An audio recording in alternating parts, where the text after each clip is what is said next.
எல்லாருக்கும் வணக்கம். நம்ம என்ன பார்த்துட்ருக்கோம்னா குரூப் 4க்கு தேவையான பகுதிகள் அப்படின்னு சொல்லிட்டு ஒரு சின்ன சின்ன சாப்டர் நம்ம பார்த்துட்ருக்கோம். அதில் இன்றைக்கி என்ன பார்க்க போகிறோம் அப்படின்னா கல்வி தொடர்பான சில குழுக்கள் பார்க்குறோம். அது சுதந்திரத்திற்கு பிறகு கல்வி தொடர்பான குழுக்கள் அப்படின்னு பார்க்க போகிறோம். ஓகேங்களா? வாங்க ஃப்ரெண்ட்ஸ், இப்போ நம்ம வீடியோக்குள்ளே போகலாம். 1948 என்ன பண்ணாங்கன்னா பல்கலைக்கழக மானியக் குழு அப்படின்னு சொல்லிட்டு யூஜிசி அப்படின்னு சொல்லிட்டு ஒரு குழு ஃபார்ம் பண்ணுறாங்க. இதோடைய தலைவராக யார் இருக்காங்கன்னா டாக்டர் ராதாகிருஷ்ணன் அவர்கள் தான் இருக்காங்க. டாக்டர் ராதாகிருஷ்ணன் அவர்கள் தான் இருக்காங்க. இந்த குழு ஓகேங்களா என்ன பரிந்துரை பண்ணது அப்படின்னா உயர்கல்வியின் தரத்தை உயர்த்த தாய்மொழி மூலம் கல்வி கற்க வேண்டும் அப்படின்னு சொன்னாங்க. உயர்கல்வியின் தரத்தை உயர்த்த தாய்மொழி மூலம் கல்வி கற்க வேண்டும் அப்படின்னு சொன்ன குழு எதுன்னு கேட்பாங்க. பல்கலைக்கழக மானியக் குழு 1948. இதோட தலைவர் டாக்டர் ராதாகிருஷ்ணன். அதுக்கப்புறம் 1952லேருந்து 53 வரலையும் ஓகேங்களா இடைநிலை கல்விக்குழு ஒன்று போடுறாங்க. இதோட தலைவராக யார் இருக்காங்க அப்படின்னா தலைவர் லக்ஷ்மணசாமி முதலியார். அவர் தான் என்ன பண்ணாங்கன்னா இந்த இடைநிலை கல்விக்குழுவுடைய தலைவராக இருக்காங்க. இது இடைநிலை கல்வியை மேம்படுத்த போடப்பட்ட குழு அப்படிங்கிறாங்க.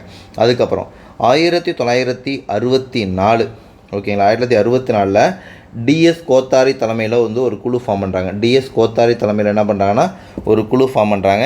இந்த குழு என்ன சொல்லுது அப்படின்னா 14 வயது வரை உள்ள குழந்தைகளுக்கு இலவச கட்டாய கல்வி கொடுக்க வேண்டும் அப்படின்னு சொன்ன குழு தான் டிஎஸ் கோத்தாரி கல்விக்குழு அப்படிங்கிறாங்க. 14 வயது வரை உள்ள குழந்தைகளுக்கு என்ன பண்ணணும், இலவசமாக கண்டிப்பாக என்ன பண்ணணும்னா கட்டாய கல்வி கொடுக்கணும் அப்படின்னு சொன்ன குழு எது அப்படின்னு கேட்பாங்க. டிஎஸ் கோத்தாரி கல்விக்குழு அப்படிங்கிறாங்க. அதுக்கப்புறம் 1968 என்ன பண்ணாங்கன்னா 1968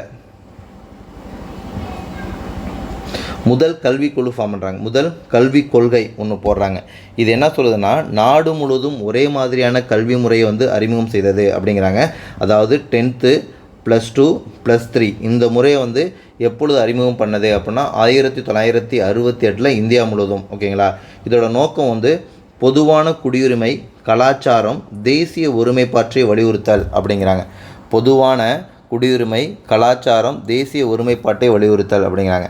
அதுக்கப்புறம் 1986 புதிய கல்விக் கொள்கை ஒன்று ஃபார்ம் பண்ணுறாங்க. இந்த புதிய கல்விக் கொள்கையை யார் ஃபார்ம் பண்ணுறா அப்படின்னா அப்போ இருக்கிற பிரதமர் ராஜீவ்காந்தி அவர்கள் தான் என்ன பண்ணாங்கன்னா புதிய கல்விக் கொள்கையை கொண்டு வராங்க. இதோட நோக்கம் என்னென்னா கிராமப்புற மக்களுக்கு ஏற்றத்தாழ்வை நீக்குதல். கிராமப்புற மக்களுக்கு இடையே உள்ள ஏற்றத்தாழ்வை நீக்குதல் தான் இந்த புதிய கல்விக் கொள்கையோட நோக்கம். கல்வி, திறந்தநிலை பல்கலைக்கழகம் ஆகியவற்றுக்கு சமவாய்ப்பளித்தல் அப்படிங்கிறாங்க. ஓகேங்களா? ரொம்ப ரொம்ப முக்கியம். கேள்வி என்ன கேட்பாங்கன்னா புதிய கல்விக் கொள்கையை கொண்டு வந்த பிரதமர் யார் அப்படின்னு கேட்பாங்க. ராஜீவ்காந்தி. இது எந்த வருஷம் அப்படின்னா 1986. அதுக்கப்புறம் இந்த புதிய கல்விக் கொள்கை அடிப்படையில் தான் 1992 கரும்பலகை திட்டம் ஒன்று கொண்டு வரப்பட்டது. இந்த கரும்பலகை திட்டம் என்ன சொல்லுதுன்னா பள்ளிகளின் அடிப்படை வசதிகளை செய்து கொடுத்தது. இந்த ரொம்ப ரொம்ப முக்கியம். கரும்பலகை திட்டம் பள்ளிகளுடைய அடிப்படை வசதியை செய்து கொடுத்த திட்டம் எது அப்படின்னு கேட்பாங்க. கரும்பலகை திட்டம் அப்படிங்கிறாங்க. அதுக்கப்புறம் 2000 to 2001 2000லேருந்து 2001 SSA சர்வ சிக்ஷா அபியான் அப்படின்னு சொல்லிட்டு ஒரு திட்டம். இது என்னென்னா தொடக்க கல்வியை ஊக்குவித்தல். ரொம்ப ரொம்ப ரொம்ப முக்கியம். தொடக்க கல்வி அல்லது ஆரம்ப கல்வியை ஊக்குவித்தல் எதுனா SSA 2000 to 2001. அதுக்கப்புறம் 2009 RTE ரைட் டு எஜுகேஷன் கல்வி உரிமை சட்டம் அப்படின்னு சொல்கிறாங்க. 6 முதல் 14 வயது வரை உள்ள குழந்தைகளுக்கு இலவச கட்டாய கல்வி கொடுக்கணும் அப்படின்னு சொல்லிட்டு 2009 என்ன பண்ணாங்கன்னா கொண்டு வந்தாங்க. இந்த சட்டம் எப்பொழுது நடைமுறைப்படுத்துகிறாங்க அப்படின்னா 2010 ஏப்ரல் 1 தான் என்ன பண்ணுறாங்கன்னா RTEங்கிற சட்டத்தை என்ன பண்ணாங்கன்னா நடைமுறைப்படுத்துகிறாங்க. 2010 ஏப்ரல் 1 நடைமுறைப்படுத்தப்பட்ட சட்டம் எதுனா கல்வி உரிமை சட்டம். இது எக்ஸாமில் கேட்ட கொஷின். அதுக்கப்புறம் RMSA ராஷ்ட்ரிய மத்தியமிக் சிக்ஷா அபியான் அப்படின்னு சொல்லிட்டு ஒரு RMSA அப்படின்னு ஒன்று கொண்டு வராங்க. ராஷ்ட்ரிய மத்தியமிக் சிக்ஷா அபியான் அப்படின்னு சொல்லிட்டு என்னென்னா ஒரு திட்டத்தை மத்திய அரசு போடுறாங்க.